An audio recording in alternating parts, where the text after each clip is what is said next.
வணக்கம். இன்னைக்கு நாம பார்க்க போறது பிஎம் கிசான் திட்டம் பத்தி. குறிப்பா அந்த 21வது தவணை பணம் எப்ப கிடைக்கும்னு பலரும் காத்துட்டு இருக்கீங்க இல்லையா? இப்போ இன்டர்நெட்ல கிடைச்ச ஒரு தகவலை வச்சு அதுல என்னதான் சொல்லிருக்காங்கன்னு நாம கொஞ்சம் அலசி ஆராயலாம் வாங்க. முதல்ல தொகை எவ்வளவுன்னு பாத்துடலாம். 21வது தவணையா விவசாயிகளுக்கு கிடைக்க போறது கரெக்டா 2000 ரூபாய். இதுல எந்த மாற்று கருத்தும் இல்ல, இது எல்லாருக்கும் தெரிஞ்ச விஷயம்தான். ஆனா அசல் கேள்வி இது இல்லையே. ஆமாங்க, எல்லாருமே கேக்குற ஒரே கேள்வி இந்த பணம் எப்போதான் அக்கவுண்ட்டுக்கு வரும்ன்றதுதான். ஆனா பாருங்க, நாம கையில வச்சிருக்கிற இந்த சோர்ஸ் நமக்கு நேரடியான பதில சொல்றதுக்கு பதிலா நம்மள இன்னும் கொஞ்சம் குழப்பி விடுது. அது எப்படின்னு பார்க்கலாமா? சரி வாங்க, பணம் வர்ற தேதியை பத்தி இந்த தகவல் மூலத்துல என்னென்ன துப்பு கிடைக்குதுன்னு கொஞ்சம் ஆழமா நோண்டி பார்ப்போம். இங்க தான் அசல சிக்கலே ஆரம்பிக்குது.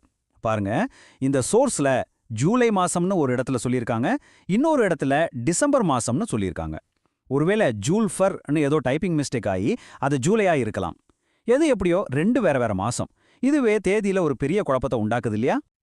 சுருக்கமா சொல்லணும்னா விவசாயிகளுக்கு ரொம்ப ரொம்ப முக்கியமான கேள்விக்கு, அதாவது பணம் எப்போ வரும் அப்படின்ற கேள்விக்கு இந்த ஒரு குறிப்பிட்ட தகவல் மூலத்துல தெளிவான பதில் இல்ல. இதுதான் உண்மை. சரி, தேதி தான் குழப்பமா இருக்கு. அட்லீஸ்ட் பணம் வந்துருச்சா இல்லையான்னு செக் பண்றதுக்கு ஏதாவது வழி சொல்லிருக்காங்களா? வாங்க பார்க்கலாம். ஆமா, இது சம்பந்தமா சில டிஜிட்டல் க்ளூஸ் நமக்கு கிடைச்சிருக்கு. முதல்ல நமக்கு கிடைக்கிற துப்பு என்னன்னா மொபைல்ன்ற வார்த்தை. இது பெரும்பாலும் நம்மளோட மொபைல் நம்பரை ரெஜிஸ்டர் பண்றதையோ இல்ல அதை யூஸ் பண்ணி லாகின் பண்றதையும் குறிக்கலாம். அடுத்ததா இந்த புதிரோட அடுத்த துண்டு பாஸ்வேர்டு. இதுதோ ரொம்பவே காமன். எந்த ஒரு ஆன்லைன் சர்வீஸ்ல லாகின் பண்ணணும்னாலும் பாஸ்வேர்டு தேவைப்படும் இல்லையா? சோ இதுவும் ஒரு க்ளூ தான். அது மட்டும் இல்ல, பிஎம் அப்படிங்கிற 2 எழுத்துக்களையும் நாம பார்க்கிறோம்.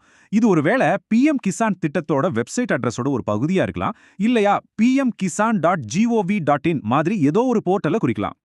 கடைசியா ரொம்ப நேரடியா ஒரு கமெண்ட் இருக்கு, கிளிக் சேவ் அப்படின்னு. இது நீங்க கொடுத்த தகவலை சேமிக்கிறத குறிக்கலாம், இல்ல ஒரு ஃபார்மை சப்மிட் பண்ற கடைசி ஸ்டெப்பா கூட இருக்கலாம். சரி, இப்போ நமக்கு கிடைச்ச இந்த சின்ன சின்ன துண்டுகளை எல்லாம் ஒன்னா சேர்த்து பார்த்தா என்ன தெரியுது? ஒருவேளை இது என்ன மாதிரியான ஒரு ப்ராசஸா இருக்கும்? வாங்க ஒரு சின்னதா கற்பனை பண்ணி பார்க்கலாம். பாருங்க, நம்ம கிட்ட இருக்கிற க்ளூஸை வச்சு பார்த்தா உங்க பேமெண்ட் ஸ்டேட்டஸை செக் பண்றதுக்கு ஒரு 4 ஸ்டெப் ப்ராசஸ் இருக்கலாம். ஆனா ஒன்னு நல்லா ஞாபகம் வச்சுக்கோங்க, இது நாமளா இந்த துண்டுகளை வச்சு உருவாக்கின ஒரு யூகம்தான். இது அதிகாரப்பூர்வமானது கிடையாது.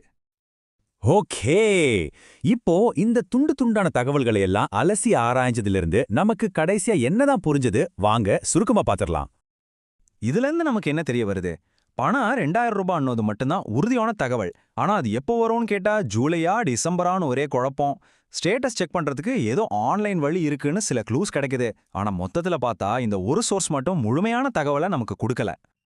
சிதறி கிடக்கிற துப்புக்கள் ஒரு திசையை வேணா காட்டலாம், ஆனா முழுமையான ஒரு மேப்பா அது தராது. இது ரொம்பவே உண்மை. இது மாதிரியான அரைக்குறை தகவல்களை முழுசா நம்புறதுல என்ன சிக்கல் இருக்குன்னு இது நமக்கு நல்லாவே புரிய வைக்குது. இது நம்மள ஒரு முக்கியமான கேள்விக்கு கொண்டு வருது. இந்த மாதிரி கவர்மெண்ட் ஸ்கீம்ஸ் பத்தின அதிகாரப்பூர்வமான அப்டேட்ஸ்க்கு நீங்க முதல்ல எங்கே போய் தேடுவீங்க? சோஷியல் மீடியாவிலையா, இல்ல நேரடியா அரசாங்க வெப்சைட்டுக்கா? யோசிச்சு பாருங்க. சரியான இடத்துல இருந்து தகவலை பெறுறது ரொம்ப முக்கியம். நன்றி.